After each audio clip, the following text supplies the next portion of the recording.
Hey everybody. I've seen a lot of people who are trying to get good at things that I've been good at and successful, and I've met people along the way doing the same thing.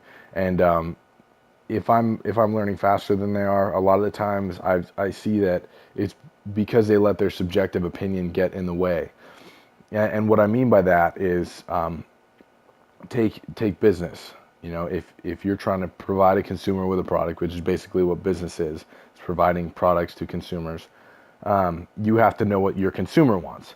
Now, if I were to say, well, my Uncle Joe is Amish and he makes his own butter, and he said this butter churn is the best one on the market, so I'm going to sell this butter churn and make millions. You're not going to do well because most people are not Amish, and that seems kind of like a crazy example, but I see this all too often in just casual conversation. Like I had a conversation about spanking, and I said, like, hey, the data actually says that like spanking can lead to aggression and criminality and stuff like that. And this is what this study said. And the person just said, well, I was spanked and I turned out all right. And it's like, oh, okay, like there are times where it doesn't. And it's not an end all be all. It's not saying if you were spanked, this, and that. And I'm not arguing for or against spanking right now. I'm just saying in this case, it's like, you can't let your subjective opinion supersede the data.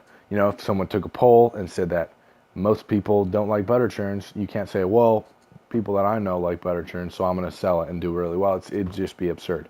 So, I just want to implore you guys to just kind of examine, like, pay attention to your conversations that you have and the things that you say. And once in a while, you'll start. I do it all the time. I'm not exempt from this. You'll say, well, in my experience, this has happened. So you're obviously wrong because my experience says otherwise. And that's just it can be a really harmful thing if you're trying to grow, if you're trying to learn things, and they contradict with your opinion, with your experiences, with what you think, then it's a lot harder for us to stomach. But you have to learn to be able to do that if you want to grow. Because if you just stay in the same, if your mindset stays subject to your circumstances and not to data and facts, then you're not going to grow. So I just want to, I'll leave you with that.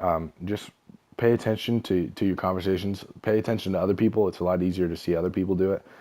Next time you present somebody with facts and they say, well, in my experience, just kind of mull that over and say like, well, what's wrong with that? And pay attention to when it is and isn't appropriate to bring your subjective opinion into things. So I'm gonna leave you with that. Thanks for watching. As always, let me know, give me feedback, messages, stuff like that. Share it if you like it. I appreciate you watching as always, and I hope you have a wonderful evening.